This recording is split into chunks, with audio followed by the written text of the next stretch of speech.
पढ़ेंगे पदार्थ की अवस्थाएं। पदार्थ की अवस्थाएं मतलब कि पदार्थ की कितनी अवस्थाएं होती है कुल मिला के।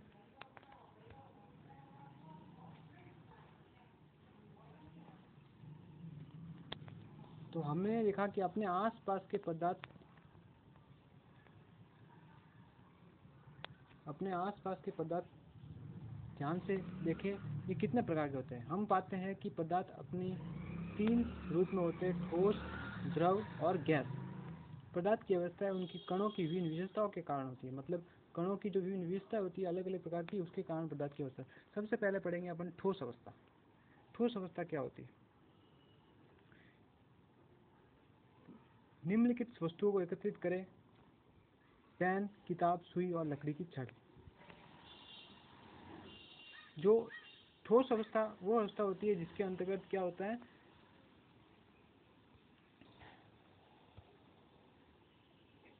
ठोस अवस्था। इन वस्तुओं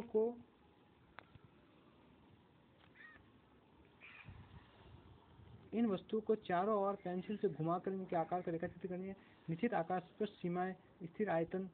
हथौड़ा मारने, खींचने या गिराने से क्या होता है, मतलब कि आपने अपने कील और ये सब वस्तुएं ली, तो इन पर अगर हम हथौड़ा मारेंगे तो क्या होगा, इनको खींचेंगे तो क्या होगा, ये संपीड़ित होगी कि नहीं होगी, इनका आयतन में परिवर्तन होगा कि नहीं होगा। ये सब हमें बताता है कि ठोस में आयतन निश्चित होता है या नहीं होता है।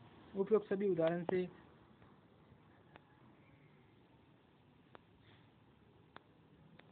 उपरोक्त सभी ठोस है।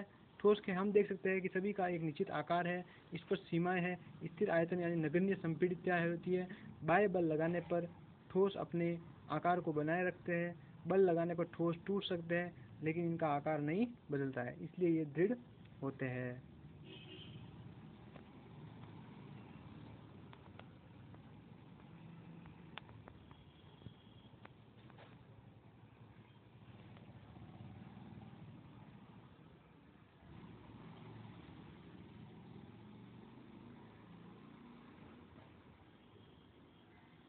रबर बैंड को क्या माना जाए?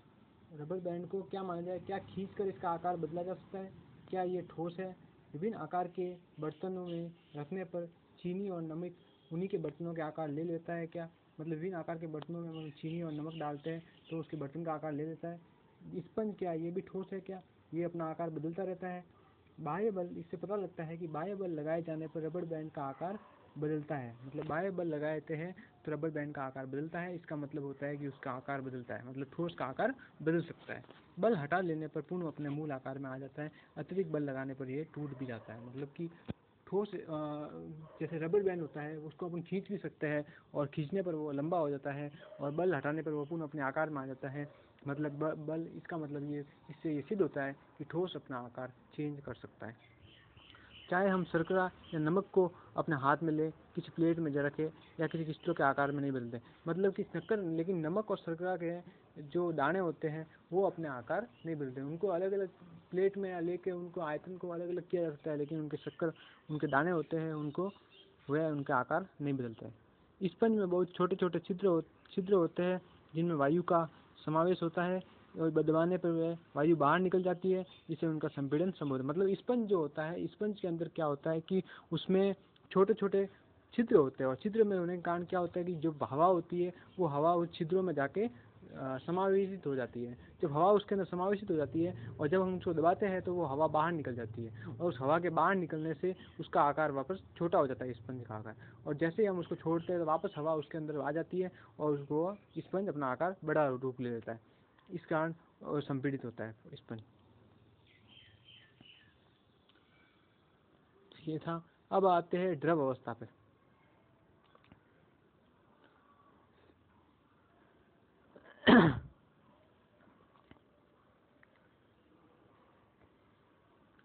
निम्नलिखित वस्तुओं को एकत्रित करें: जल, खाना पकाने का तेल, जूस, विभिन्न आकार के बर्तन। प्रयोगशाला के एक मापक सिलेंडर की सहायता से इन द्रवों के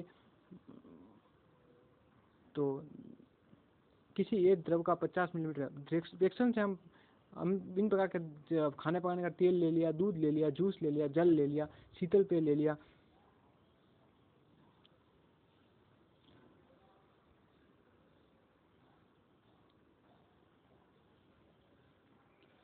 विभिन्न आकार का आपने जल ले लिया, शीतल पेय ले लिया,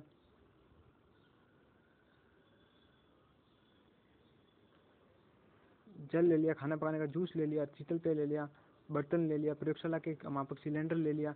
ठीक है, इन द्रवों को हम फर्श पर डालने पर क्या होगा? किसी एक द्रव का 50 ml माप लेकर बर्तनों में ये करके डाले, क्या द्रव का आकार एक समान रहता है? मतलब कि अलग अलग बर्तनों में डालेंगे तो उसका आकार बदलेगा नहीं क्या? द्रव का जरूर बदलेगा। अगर हम उसको अलग अलग बर्तन में डालेंगे तो वो बर्तन का रूप ले लेगा, जिस बर्तन में डालेंगे उसी बर्तन का रूप ले लेगा द्रव।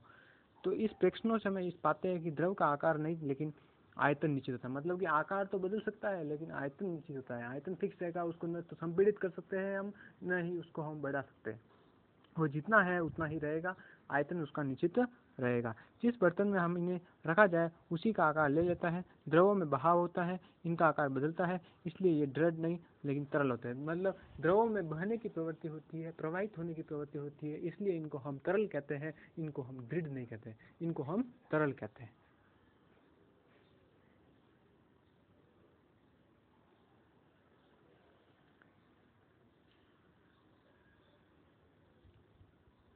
क्रियाकलाप 1.4 और 1.5 के संदर्भ में हमने देखा कि ठोस और द्रव का विसरण द्रवों में संभव है।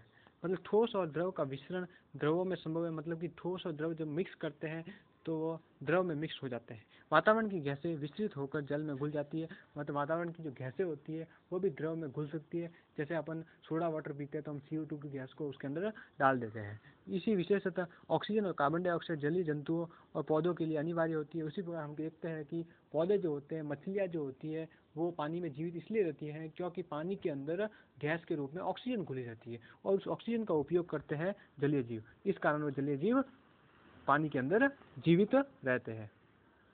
सभी जीवधारियों अपने जीवन निर्वाह के लिए श्वास लेते हैं। जलीय जंतु जल में घुली ऑक्सीजन के कारण श्वास लेती है। इस तरह से हम निष्कर्ष निकाल सकते हैं कि द्रव में ठोस, द्रव और गैस तीनों का विसरण संभव है। मतलब कि इससे स्पष्ट होता है कि द्रव के अंदर हम ठोस को भी घोल सकते हैं, द्रव के अंदर द्रव को भी घोल सकते हैं और द्रव के अंदर हम द्रव गैस को भी घोल सकते हैं। मतलब तीनों का मिक्सिंग हम कर सकते हैं। मतलब द्रव का ठोस से मिक्स कर सकते हैं, द्रव को द्रव से मिक्स कर सकते हैं, द्रव को गैस से मिक्स कर सकते हैं। ऐसा इसलिए हुआ क्योंकि द्रव अवस्था में पदार्थ के कण स्वतंत्र रूप से गति करते हैं और ठोस की अपेक्षा द्रवों के कणों में रिक्त स्थान अधिक होता है। ऐसा इसलिए होता है क्योंकि ठोस के जो कण होते हैं, ठोस में जो क्या होता है कि पदार्थ के कणों के बीच रिक्त स्थान काफ़ी कम होता है, इसलिए वहाँ पे ठोस में मिलना, विसरण करना थोड़ा मुश्किल होता है। जबकि द्रव के अंदर द्रव के पदार्थ के जो कण होते हैं उनके बीच में जगह बहुत होती है और जगह होने के कारण उसमें आसानी से द्रव भी मिक्स हो जाता है, ठोस के दाने भी मिक्स हो जाते हैं और गैस के कण भी मिक्स हो जाते हैं।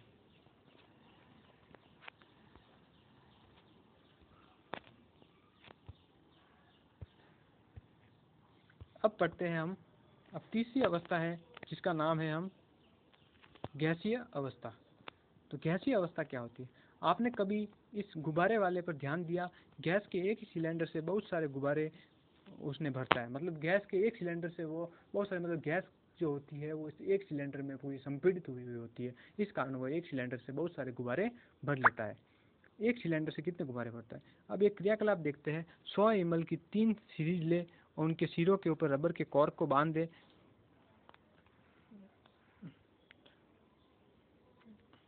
रबर के कॉर्क को बांध देना है।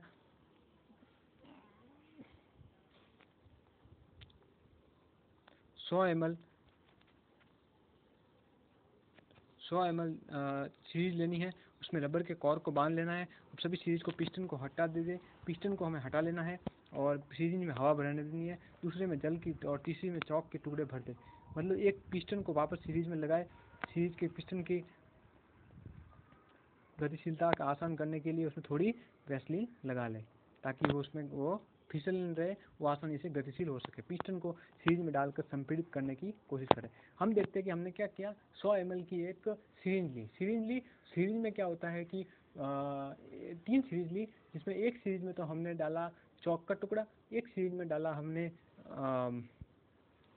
जल डाला और तीसरी सीरीज में डाला हमने हवा। और उसकी जो आगे वाला हिस्सा है जो सीरीज का, उस पर हमने कॉर्क लगा दिया और उसको पीछे वाले हिस्से पर हमने पिस्टन डाल दिया। अब उसको हम दबाने की कोशिश करते हैं।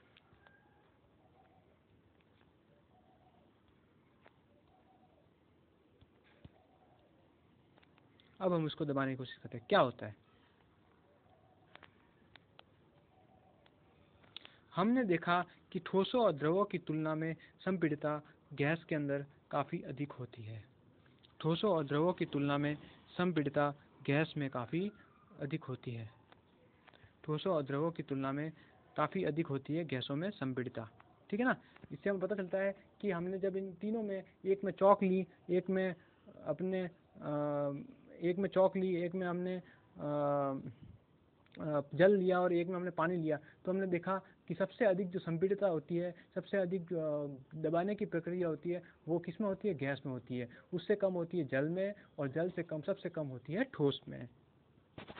तो इससे पता चलता है कि गैस संपीड़ित हो सकती है, मतलब उसका आयतन बदल सकता है।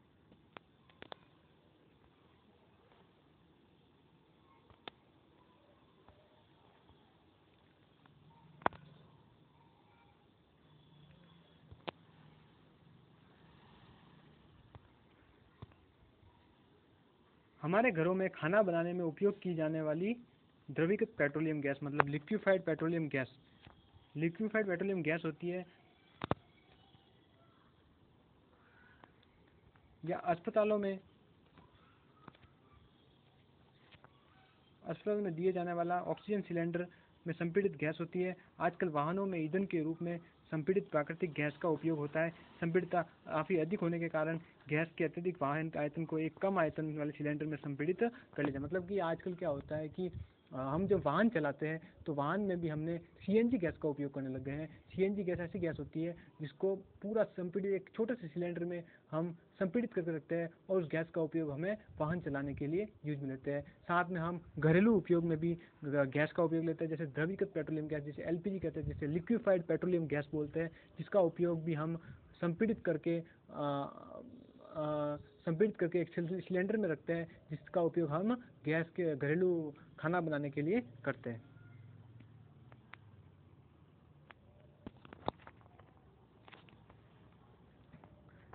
हमारी नाक तक पहुंचने वाली गंध से बिना रसोई में प्रवेश किए गए ही हम खाना पकाया जाता है। ये गंध हम तक कैसे पहुंची है? खाने के गंध के कण वायु में मिल जाते हैं और रसोई से फैलकर हम तक पहुंच जाते हैं। ये गंध के कण और दूर भी जा सकते हैं। पके हुए गर्म खाने की महक हमारे पास तक कुछ ही क्षणों में पहुंच जाती है। इसकी तुलना ठोस और द्रव के मिश्रण से करें, और कणों की तेज गति और अत्यधिक रिक्त स्थान के कारण गैसों का अन्य गैसों में विसरण बहुत तीव्रता से होता है। तो ये कहता है कि गर्म खाने की जो गंध होती है वो काफ़ी तेज़ी से पहुंचती है, और ठंडे खाने की गंध हमें बहुत मुश्किल से पहुंचती है। इसका कारण ये होता है कि गर्म का जो खाना होता है उसमें कण की गतिशीलता काफ़ी अधिक होती है, उसके कारण उनमें रिक्त स्थान भी अधिक हो जाता है, जिसके कारण वो आसानी से दूसरी जगह जाके विस्तृत हो जाते हैं, मिक्सिंग हो जाती है उनकी, और उनमें गतिज ऊर्जा भी बढ़ जाती है टेम्परेचर बढ़ाने पर, है ना।